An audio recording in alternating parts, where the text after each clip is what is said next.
کے دروازے پہ آ گیا ہے۔ تو اس لیے قیامت سے قبل توبہ کا دروازہ کھلا ہوا ہے، لیکن 40 سال قبل توبہ کا دروازہ بند ہوگا، سورج مغرب سے طلوع ہوگا۔ پھر کوئی توبہ کرنا چاہے گا بھی، بلکہ ہر کوئی توبہ کرنا چاہے گا، لیکن پھر توبہ جو ہے وہ قبول نہیں ہوگی۔ اسی طرح اور بہت سارے واقعات قیامت سے قبل جو ہیں وہ ظاہر ہوں گے، جن کی نشاندہی حضور نبی رحمت صلی اللہ علیہ وسلم نے فرمائی ہے۔ حضرت حذیفہ بن اسید انصاری رضی اللہ تعالی عنہ فرماتے ہیں کہ حضور تشریف لائے اور ہم کسی امر میں بات کر رہے تھے، تو حضور علیہ السلام نے ارشاد فرمایا کہ تم کس چیز کا تذکرہ کر رہے ہو؟ تو ہم نے عرض کی حضور ہم قیامت کے بارے میں ذکر کر رہے ہیں۔ تو حضور علیہ السلام نے ارشاد فرمایا کہ قیامت اتنی دیر تک قائم نہیں ہوگی جب تک یہ نشانیاں پوری نہ ہو لیں۔ ان میں سے ایک حضور نے دھوئیں کا ذکر فرمایا، دوسرا دجال کا تذکرہ کیا، تیسرا دابۃ الارض یعنی یاجوج اور ماجوج کا تذکرہ کیا کہ وہ نکلیں گے، اس طرح سورج کا مغرب سے نکلنا اس کا ذکر کیا، حضرت عیسیٰ علیہ السلام کے نزول کا ذکر کیا۔ اسی طرح حضور علیہ السلام نے زمین کا 3 جگہوں سے بیٹھ جانے کا ذکر کیا، ایک مشرق میں، ایک مغرب میں اور ایک جزیرہ عرب میں، زمین دھنس جائے گی نیچے، اس کا ذکر کیا۔ اور یمن کی جانب سے ایک آگ نکلے گی جو لوگوں کو دھکیل کر کے شام کے میدان میں لے آئے گی، اس کا تذکرہ کیا۔ فرمایا جب تک یہ نشانیاں پوری نہیں ہو جاتی اتنی دیر تک قیامت قائم نہیں ہوگی۔ تو یہ قیامت کے آنے سے قبل جو ہیں وہ نشانیاں ہیں جو ظاہر ہوں گی۔ اس کے علاوہ قیامت آنے سے کچھ اس سے بھی پہلے نشانیوں کا ظہور ہوگا، جس کا ذکر حضور نبی رحمت صلی اللہ علیہ وسلم نے ارشاد فرمایا۔ حدیث جبریل اس پہ بہت معروف ہے، جس کو حضرت عمر بن خطاب رضی اللہ تعالیٰ عنہ روایت کرتے ہیں۔ آقا کریم علیہ السلام کی خدمت میں کہتے ہیں ہم حاضر تھے کہ ایک شخص آیا کہ جس کے سیاہ کالے بال تھے اور سفید رنگ کا اس نے لباس پہنا ہوا تھا، اہل مدینہ سے وہ تھا نہیں، اور اس کے چہرے پر، لباس پر، بشرے پر آثار سفر بھی ظاہر نہیں تھے۔ اگر مقامی ہوتا تو ہم جانتے ہوتے، اور اگر باہر سے آیا ہوتا تو اس کے چہرے پر، لباس پر جو ہے وہ سفر کے آثار ہوتے۔ اس زمانے میں اس طرح کے سفر تو نہیں تھے آسانی اور سہولت والے، تو جو بھی سفر کر کے دور سے آتا تو اس کا چہرہ بتاتا یہ مسافر ہے۔ تو کہا مسافر لگتا نہیں تھا اور اہل مدینہ سے تھا نہیں۔ ہم پریشان تھے کہ یہ کون ہے، لیکن وہ آیا اور حضور علیہ السلام کی خدمت میں اپنے زانو بچھا کر کے بیٹھ گیا۔ فَأَسْنَدَ رُكْبَتَيْهِ إِلَىٰ رُكْبَتَيْهِ، اپنے دونوں گھٹنے اس نے حضور علیہ السلام کے گھٹنوں سے جوڑے اور حضور کی خدمت میں یوں ادب سے بیٹھ گیا۔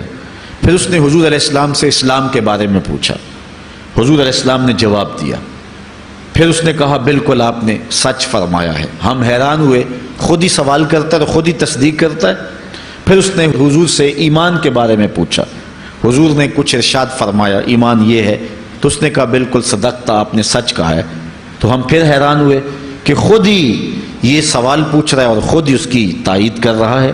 پھر اس نے احسان کے بارے میں پوچھا، تو حضور علیہ السلام نے اس کو جواب دیا کہ احسان یہ ہے کہ اللہ کی عبادت اس طرح کرے کہ تو اسے دیکھ رہا ہے، اور اگر یہ کیفیت نہیں ہے تو کم از کم یہ کیفیت پیدا کر لے کہ وہ تجھے دیکھ رہا ہے۔ اس نے کہا آپ نے سچ کہا۔ پھر اس کے بعد اس نے کہا مجھے اب قیامت کے بارے میں بتائیں۔ حضور علیہ السلام نے فرمایا جو ہے وہ مسئول سائل سے عالم نہیں ہے۔ تو اس نے کہا اچھا پھر مجھے قیامت کی کچھ نشانیاں بیان فرما دیں۔ تو حضور علیہ السلام نے اس شخص کو جو نشانیاں بیان فرمائیں وہ یہ تھی کہ لونڈی اپنی مالکہ کو جنم دے گی، بکریاں چرانے والے، اونٹ چرانے والے، ننگے پاؤں والے اور ننگے بدن والے تم دیکھو گے کہ عمارتیں بنانے میں ایک دوسرے سے آگے بڑھنے کی کوشش کریں گے۔ بہرحال تھوڑی دیر تک وہ حضور کی خدمت میں بیٹھا رہا۔ اس کے بعد جب چلا گیا تو تھوڑی دیر گزری تو حضور نے فرمایا عمر جانتے ہو یہ شخص کون تھا؟ عرض کی اللہ و رسولہ عالم، اللہ اور اس کا رسول جانتا ہے۔ فرمایا یہ جبریل امین تھا جو تمہیں تمہارا دین سکھانے کے لیے آیا تھا۔ تو حضرت جبریل امین نے آ کر کے حضور سے جو 4 سوالات کیے ان میں سے ایک سوال یہ تھا قیامت کب آئے گی اور قیامت کی نشانیاں کیا ہیں؟ تو حضور نے یہ نشانیاں بیان فرمائیں کہ لونڈی اپنی مالکہ کو جنم دے گی، اور یہ نشانی اب ہمارے سامنے ہے کہ آج اولادیں اپنے جو ہے وہ ماں باپ کی آقا بنی ہوئی ہیں، بیٹی آج ماں کی حکمران بنی ہوئی ہے۔ یہ دور جس کی نشاندہی کی وہ بالکل آج ہمارے سامنے ہے۔ حضرت ابو ہریرہ رضی اللہ تعالیٰ عنہ سے ایک روایت ہے جس کو نبی رحمت صلی اللہ علیہ وآلہ وسلم سے وہ بیان کرتے ہیں، بینما النبی صلی اللہ علیہ وسلم یحدث اذ جاء اعرابی فقال متی الساعہ۔ حضرت ابو ہریرہ فرماتے ہیں کہ ہم حضور کی خدمت میں بیٹھے ہوئے تھے، ایک شخص حاضر ہوا، اس نے حضور سے کہا کہ حضور قیامت کب آئے گی؟ یہ سوال کیا، متی الساعہ، قیامت کب آئے گی؟ آقا کریم علیہ السلام نے اس کو جواب دیا، اذا ضیعت الامانہ فانتظر الساعہ، جب امانت کو ضائع کر دیا گیا تو سمجھ لے قیامت آ گئی۔ جب امانت کو ضائع کر دیا جائے گا تو سمجھ لے قیامت آ گئی ہے۔ قال کیف اضاعتھا، عرض کی حضور امانت کو ضائع کرنا کیا مفہوم رکھتا ہے، اس کا مطلب کیا ہے؟ تشریح پوچھی حضور سے، تو حضور علیہ السلام نے جو جواب دیا وہ سماعت کیجئے۔ قال اذا وسد الامر الى غیر اہلہ فانتظر الساعہ، فرمایا جب معاملات نااہل لوگوں کے سپرد کر دیے جائیں تو سمجھ لے کہ قیامت آ گئی۔ جب مسندوں کے اوپر مسندوں کے حقدار نہیں ہوں گے، جب زاغوں کے تصرف میں عقابوں کا نشیمن آ جائے گا، جب تخت و تاج کے مالک غدار، بے دین اور نااہل لوگ ہوں گے، جب تخت و تاج کی حکمرانی اور مسلح و امامت کے مسند کے اوپر بیٹھنے والے بھی نااہل ہوں گے، تو پھر سمجھ لینا کہ قیامت جو ہے وہ ظاہر ہو رہی ہے، اور قیامت کا پھر انتظار کرنا۔ آج جس زمانے سے ہم گزر رہے ہیں، ہم ذرا نظر اٹھا کر کے دیکھیں تو جس بھی منصب پر ہم کسی شخص کو دیکھتے ہیں، الا ماشاءاللہ کثیر تعداد یہی ہے کہ نااہل لوگ جو ہیں وہ عالی مرتبت مناصب کے اوپر بیٹھے ہوئے ہیں، جو کہ ان کے حقوق کو اور ان کے انتظام کو بھی نہیں جانتے ہیں، جو اس مسند کے تقاضوں سے بھی آگاہ نہیں ہیں، وہ بھی اس مسند کے اوپر بیٹھے ہوئے ہیں۔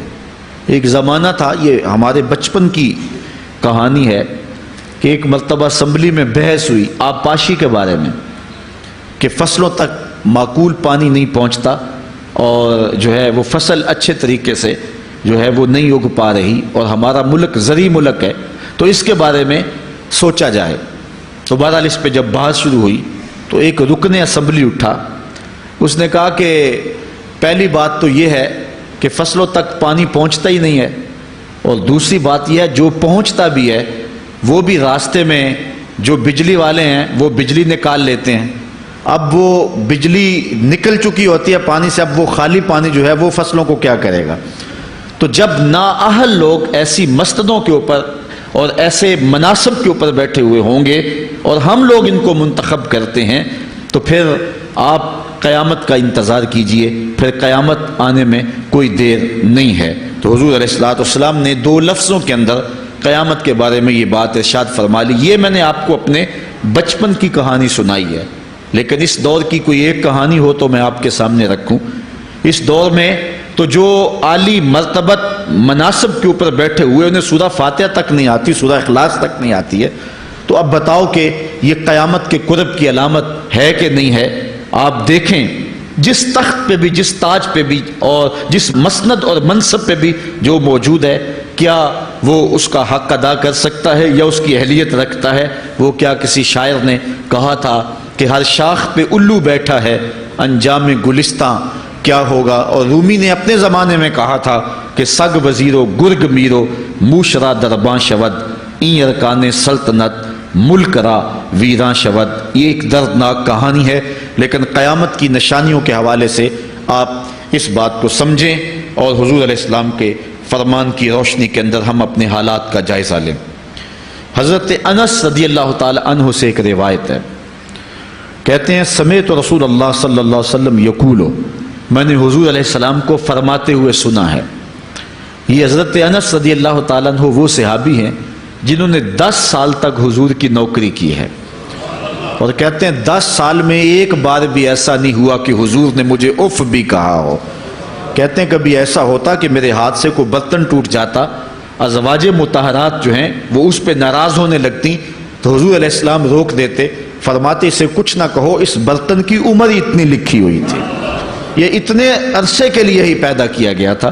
تو آقا کریم علیہ السلام نے جو ہے وہ ازواج مطہرات کو بھی روکا کہ وہ مجھے جھڑکے نہ۔ خدمت رسول اللہ صلی اللہ علیہ وآلہ وسلم 10 سنین، میں نے پورے 10 سال حضور کی نوکری کی ہے۔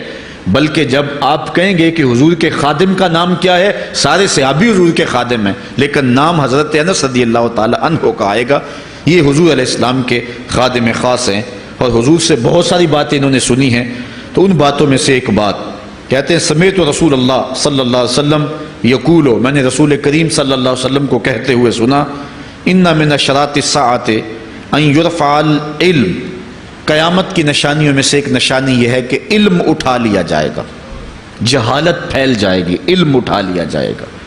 آج لفظ زیادہ ہو گئے ہیں، انفارمیشن زیادہ ہو گئی ہے، لیکن جس کو علم کہا جاتا ہے، جو مومن کے سینے کا جمال اور نور ہے، آج وہ اٹھا لیا گیا ہے۔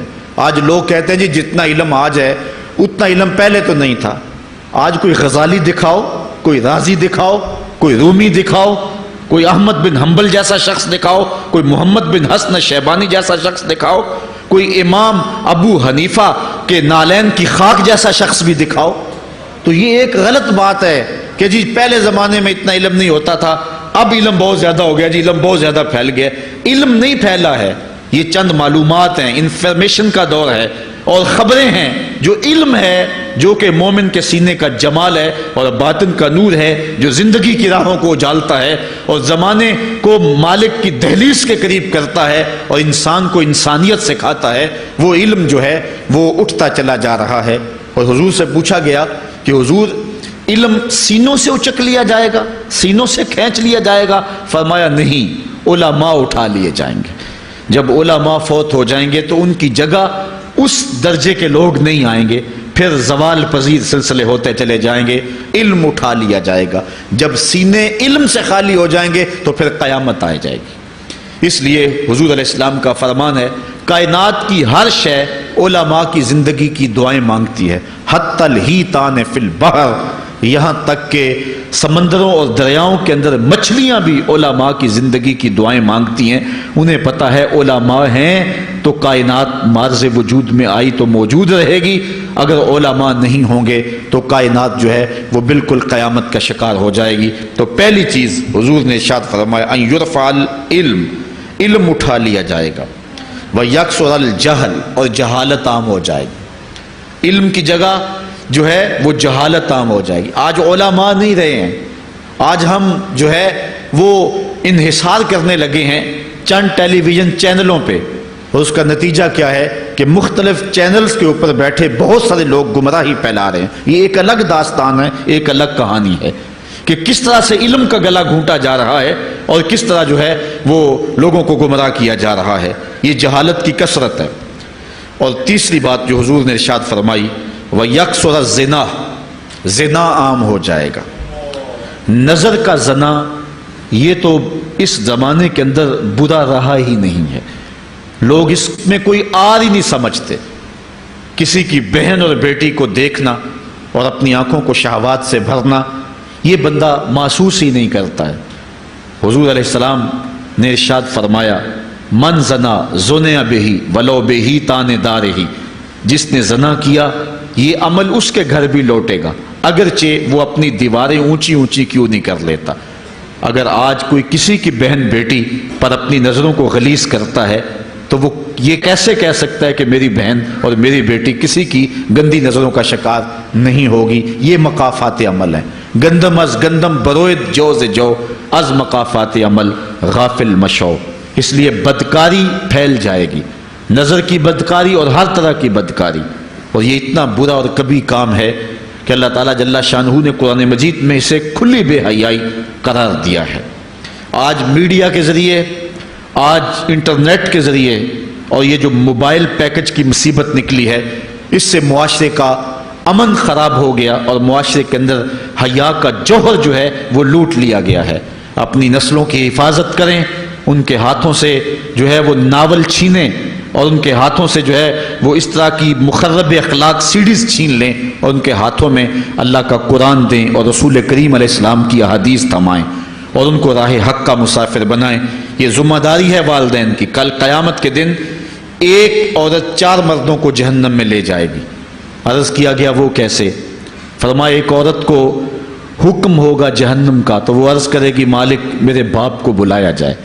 باپ کو بلایا جائے گا، یا اللہ یہ میرا باپ ہے، میں اس کی بیٹی، میری تربیت کا جوہر اس کے ہاتھ میں تھا، آج جن بدکاریوں اور گناہوں کے سبب جہنم میں جا رہی ہوں اس کا ذمہ دار یہ ہے۔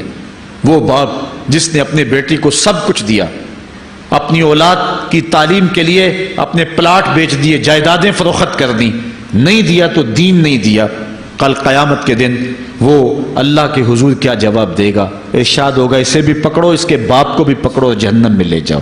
عرض کرے گی نہیں مالک میرے بھائی کو بلایا جائے۔